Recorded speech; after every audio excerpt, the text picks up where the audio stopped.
don Allah ku daina leƙe-leƙen wayoyin mazajenku. Ni dai experience ɗina a da'awa da amsa fatawoyi, wallahi ban ga abin da yake wahal da mace a duniya kamar ki rinka aikin yana can bai ma san me yake ba, kina ta bincikensa ki je ki gano abin da ƙarshe sai ya kashe miki auren ma. Kuma ƙarshe wadda kike ganin nan ƙarshe sai ta zo ta yi kun yi wrestling sai ta zo ta kada ki, duk damuwar ki a kanta ne. To kuma a kanta shi kuma namiji in kika ce zaki masa irin wannan titsiyan, to ƙarshe sai ya nuna miki cewa ya fi ƙarfin ki, shi ya auro ki ba ke ka auro shi ba, sai ya kore ki kuma ya kawo ta. Kuma ke ta yi kin fita, ke mata arziki ce, ke ba ki yi tsiyar da ta yi kafin ta yi aure ba, yanzu kin kashe shi, kin kashe ta, kin kashe kanki. Don haka wallahi akwai abin da kana da sulɗa a kansa ma ka bari, ballantana abin da baka da fawa a kai. Sayyidina Umar ya fito shi da Abdurrahman bin Auf suna cikin tafiya, sai ya ji wani wuri ana dan wani kaɗe-kaɗe. Kaga shi yana da power da zai je hana, sai ce wa Abdurrahman ka san wannan mene? Sai Abdurrahman ya ce a ban sani ba. Sai ce wannan ina tsammani su wane ne, su ne za su yi wannan tsiyan, mu je mu gani. Sai ce a'a yanzu ka isa inda Allah ya hana mu. Allah ya ce wala tajassasu, kar ku bincike, don haka ni na tafi. Sai Umar jikinsa ya sanyi, sai jike na mutum bar su. Haka ake yi idan abun ya zo zai yi ta'addi har zai kai ga ya ɓata waɗansu, to wannan sai ka je ka yi ƙoƙari ka hana, ba wai don sai ka gano waye ba ne. Kai bukatar ka kai a yi laifin, ba wai ka gano mai laifin sai dole an hukunta shi ba. Wannan inda haka Allah yake yi, da akwai wani ɗaya a cikinmu da ya rage, wane ne wanda baya laifi? Inda Allah zai rinka bin diddigin mu duk daga mun yi laifi sai ya tona mana asiri, ai ba wanda zai zama kuma yana da sauran rigar sawa. Yadda Allah ya rufa wa wane asiri ba a gane ba, to kai kar a gane ta hanyar ka, kar ka zama kai ne jakadan shedan. Kuna fahimta da kyau? Ba ruwanka da abin da wani yake ciki, ka yi ta kanka kawai. Idan ka ga wani abu mummuna ka ce Allah ka yafe mawa ne, ni kuma Allah ka tsare ni. Shikenan, idan ka ga abun ya fara bayyana zai bata ka, sai ka rabu da shi. Amma ba dole ka je wai sai ka nemi ka gaya ma wasu, ko ka nema sai ka yi screenshot sai ka tara shi. Akwai ran da zai zo shi da kansa wannan abun, ko wani ma da wannan abun yake neman kuɗi sai ya tura ce kaga na ga abun ka kaza, don haka ka kawo kuɗi ko in sa wa duniya ta gani. Duk mutumin da yake irin wannan wala ba zai kare lafiya ba, ba zai kare lafiya ba. Mutum ya fi samun rahama a wurin Allah idan yana rahama wa sauran mutane. Mutum ya fi samun sauƙi a wurin Allah idan yana son sauƙi wa mutane, ba ruwansa da su me suke ciki.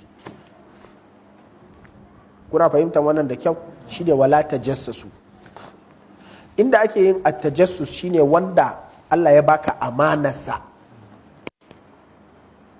Yanzu kamar 'ya'yanku, wannan dole ku ne ku riƙa yi, saboda Allah ya baku amanansu ne ai. Kuna fahimtar wannan da kyau? Yarki ko ɗanki, waye abokinka, waye wane ne, in tura shi makaranta kina tsammani an yayi sai ki take ki zaga ta wani wuri ki je ki ga yana aji ko ya gudu.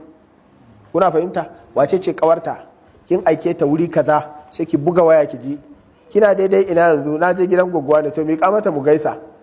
Kin ga wannan yana da kyau, saboda ai kina so ki kiyaye tarbiyyanta, dama kuma Allah ya baki amana. Wannan duk ya halatta. Ko matarka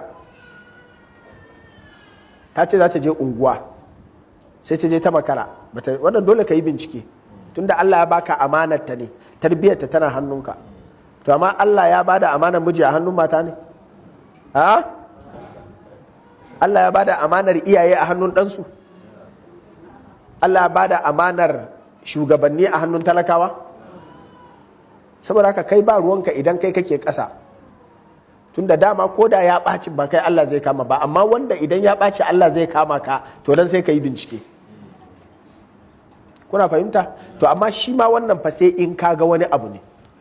In ji turawa, when you see something, say something or do something, but if you don't see anything, you don't need to do anything.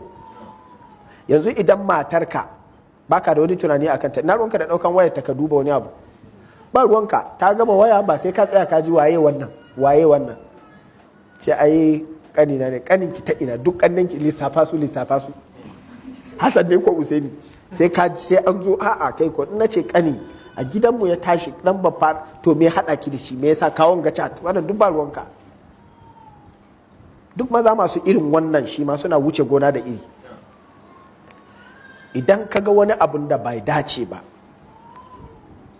saboda shi shedan kana fara irin wannan to sai ya kama maka wani abu, wallahi sai ya kama maka, kuma ko da ba gaskiya bane ka je kai ta wahala. To yana da kyau maza su bar mata su sarara, mata su bar maza su sarara. Wani fa saboda ya ga an sa masa ido a nan ne ma zai yi tsiyar, wata kuma saboda ta ga ina ce kara so sai ka gani to ko sai ka gani.